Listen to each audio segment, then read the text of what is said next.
helping me in some of my correspondence that I do back and forth with clients based on where we're at in the sales cycle or what we're trying to present or what the next steps are. So I'd say that there are a lot of things that have just kind of leveled my game up a bit in regards to probably how much time I'm spending in the initial phases of building that sales funnel. And it's actually probably decreased my time working on budgetary estimates and things like that. I mean, at a bare minimum, it's probably knocked 80% of my time off in putting those initial estimates Wow. together. It's about the AEO, AEO, right? yeah. And so we've actually been loading our website recently with content that supports AEO, which also then ties into our Insta, our any of our Meta feeds and different things like that. Hello, welcome back for another podcast episode for Second Brain, AI powered business thinking. I'm your host, Vimal Patel from RoundTechSquare.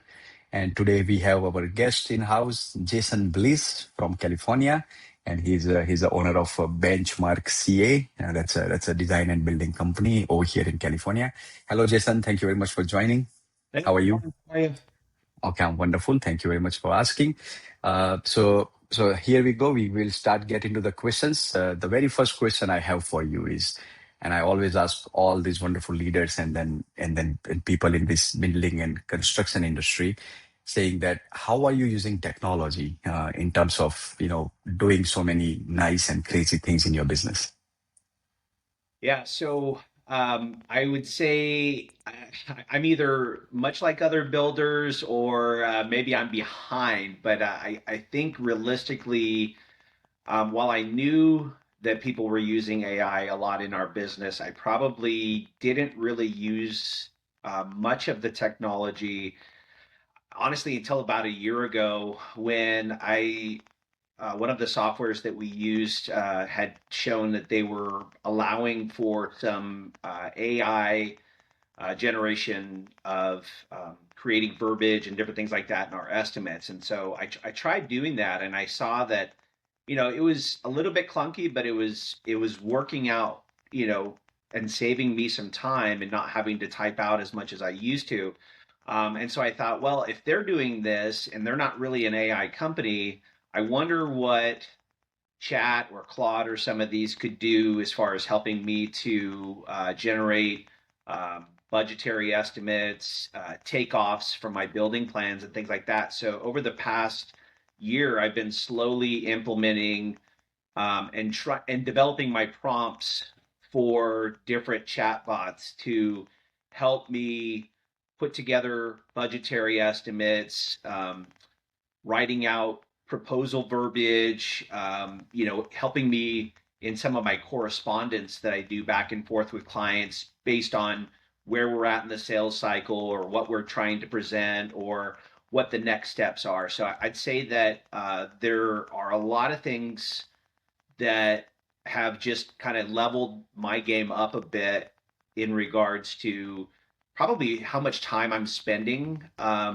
in the initial phases of building that sales funnel. And it's actually probably decreased my time working on budgetary estimates and things like that. I mean, at a bare minimum, it's probably knocked 80% of my time off in putting those initial estimates Wow. together. Yeah. Yeah, no, that's great. I mean, 80% of your time, which is, equivalent to so much.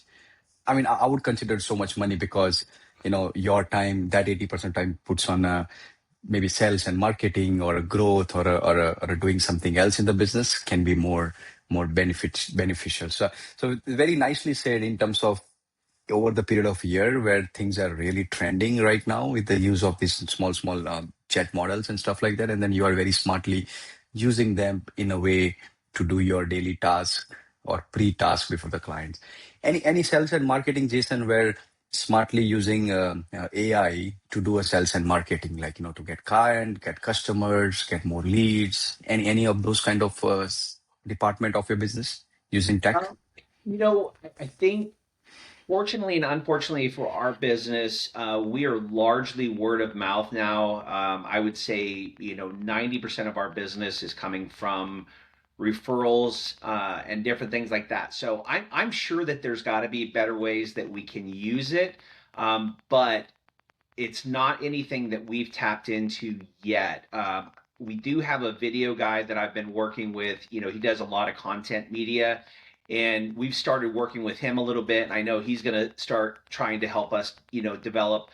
And I know he largely uses AI to help generate different videos or graphics and things like that that can supplement some of the stuff that we do. But unfortunately, um, while I love marketing, I don't spend nearly enough time on it. So as such, I probably haven't really tapped into AI in that way, where maybe somebody that is a little bit more savvy with it has. Okay, nice.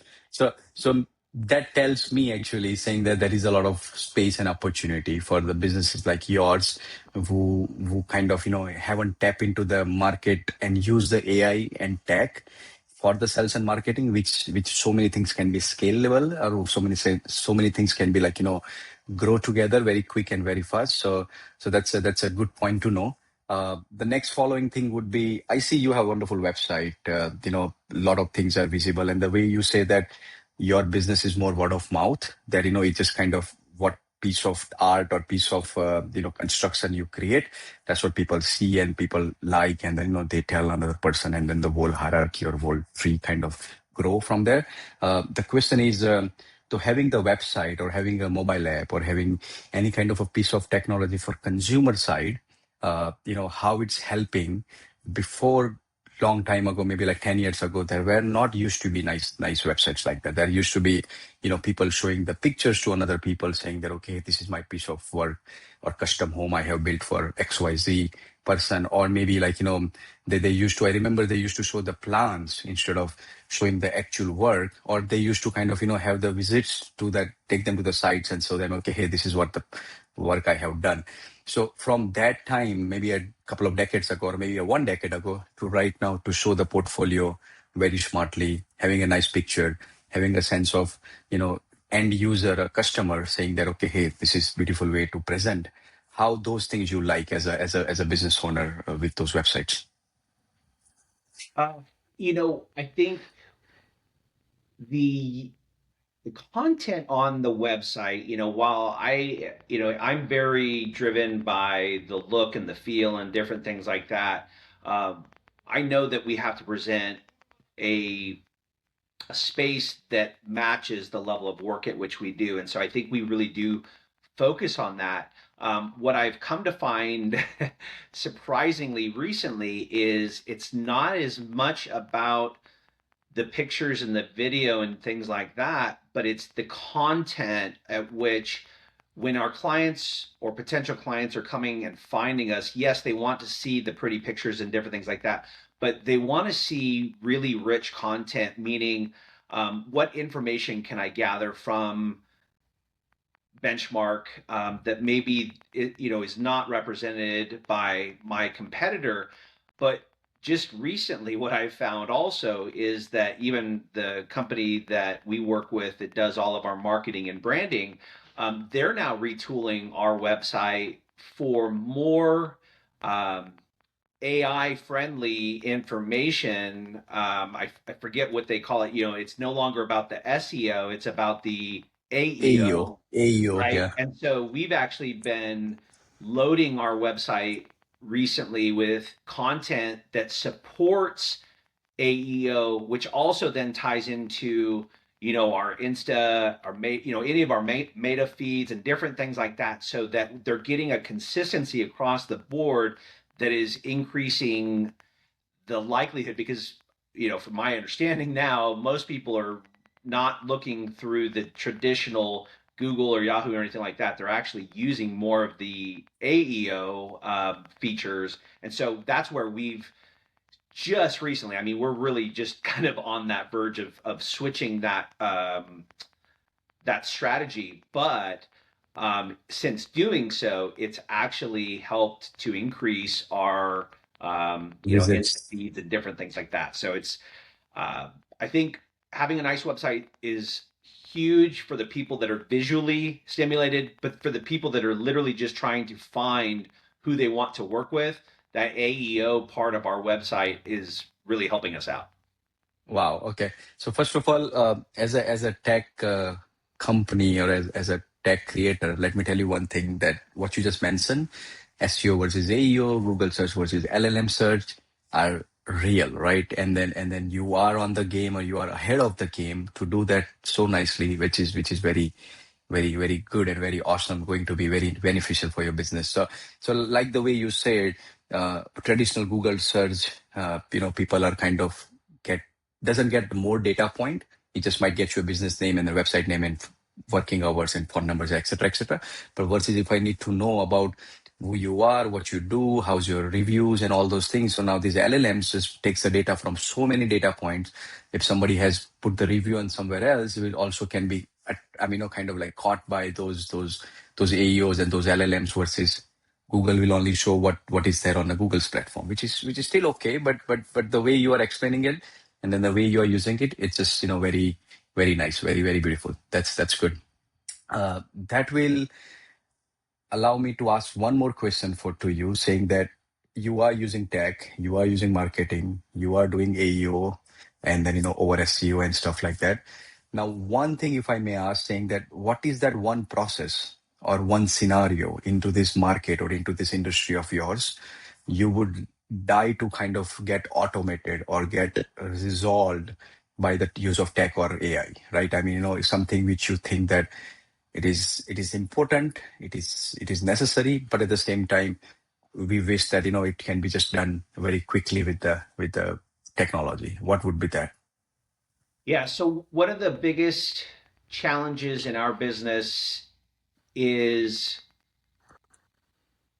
I would say, profit margins and efficiencies and identifying the areas that we're losing money. And, I know that to some degree it falls on us because if we're not breaking out our, job costing, if we're not tracking time, if we're not doing all of those things so that we can measure, it would be impossible for technology to help us in that way. But I do know that even just recently, we do feedback loops after we close out a project. And one of the things that I recently used that I thought was pretty interesting was I took the history of our communication with a particular client prior to starting the project and had it kind of analyze how much time we spent just going back and forth by email before the project even started.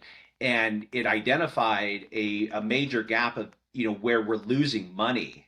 And so I am taking that, meaning that in the course of 4 months leading up to a project, we potentially lost about $3,000 in revenue just in time that we could have captured and billed for. And what I am realizing now is that I have to get really more diligent about tracking those costs, tracking that time, and then allowing AI to help analyze and maybe send back some feedback to us of, hey, here's some considerations over the course of 5 projects. Now you guys have lost 20% because you're not adequately charging for oversight and supervision. So I know that those are areas that I really am going to try to key in on more. But like the old saying in technology, garbage in, garbage out, right? Guy go. If we're not putting the information in, how can we help it to help us out? So that's an area That's that right. we're looking to improve upon. Wow, very interesting, because end of the day, for any business to kind of grow and then to scale, you have to know that what mistakes or what are the feedbacks from the previous mistakes you have, and then always retrospect, saying that okay, hey, what went well for us, what did not, and then those kind of metrics, those kind of tools comes in a picture, and then help that business like construction and then development. It can help a lot. So yeah, so that's very good insight where we can come in and say that, okay, hey, this is another opportunity to do something in this field.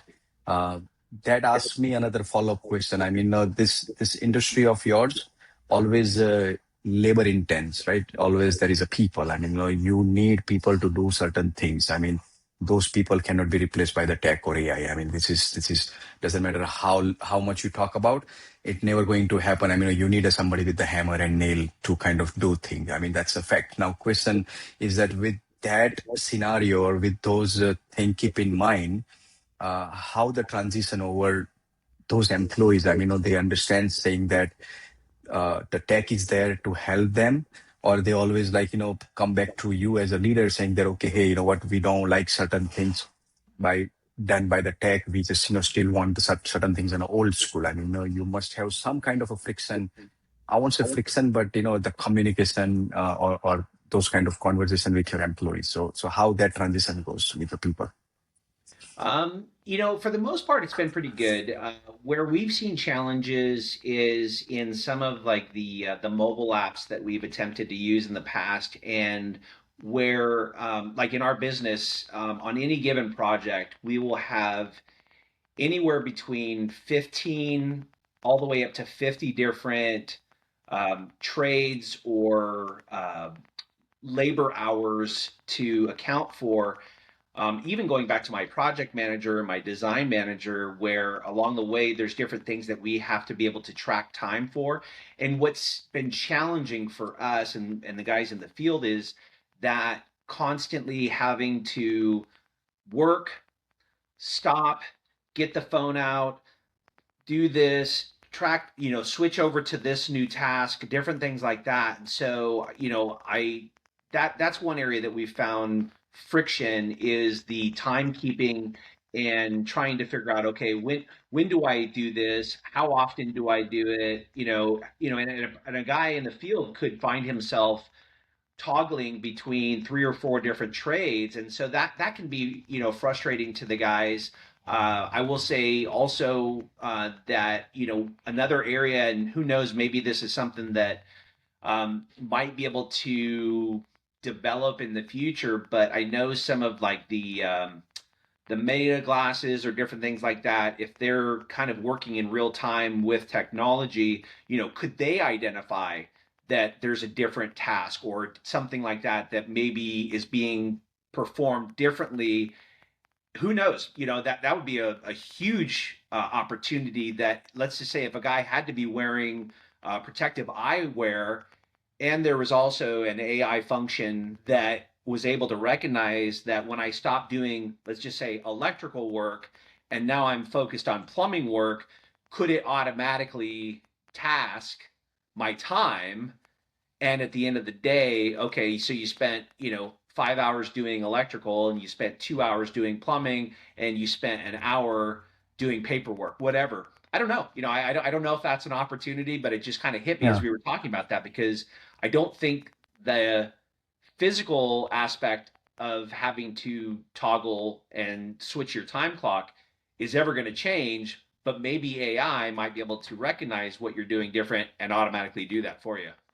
Wow, no, wow. I mean, see that's a whole different thought process there, where it can be done actually. Now the way I don't know whether you have used those the cool glasses of what Meta has created, and then Apple also has created something called a Vision Pro and stuff like that. So there are a lot of things are happening. Not specifically the scenario what you are mentioning, but they are kind of coming up with those general scenarios of you walk on the street, and then you're looking at something, and then that's something, whatever their business is, it gives you a lot of data and information about that business, the time, hours, and all that thing. So they have started doing that, but not this intense saying that, okay, hey, in this particular niche market, this is scenario, let's just solve this scenario. So but this kind of conversation from leaders always help us. This is the whole podcast is meant for this only, saying that if somebody comes and then gives us a real time challenge, which you just mentioned, saying that the switch over the two tasks, time management, the time kind of like, making information about what person did at what time and stuff like that. That's a real case scenario, not only your business, but the industry wise. So that becomes a use case scenario for us, and then we bank on it, and then make something tech out of it. So very very beautifully said. That being said, I mean, we are going towards the end of our conversation, but very good insights. We learned two three things where still there is an opportunity, still there is a chance where we can come in and then create something for the industry, and then that will be very very good data for us to kind of look into. Now, before I let you go, if somebody wants to reach out to you in California, where you are, and they know what you do, and then where can we kind of avail your service, if you can kind of just give us that details. Yeah, so we're here in the East Bay, California, just outside of San Francisco, and our website is benchmarkca.com, which is where you can find a lot of information about us. We're located right here downtown Danville, California, small town USA, and we work primarily, within a couple miles of where we're based here, and so. Yeah, we're always available for conversations. Check us out on the website. We've got a great interactivity through there. We'd love to help you out. Okay, wonderful, Jason. Thank you very much for being on the call. Till the next episode, thank you very much, everyone.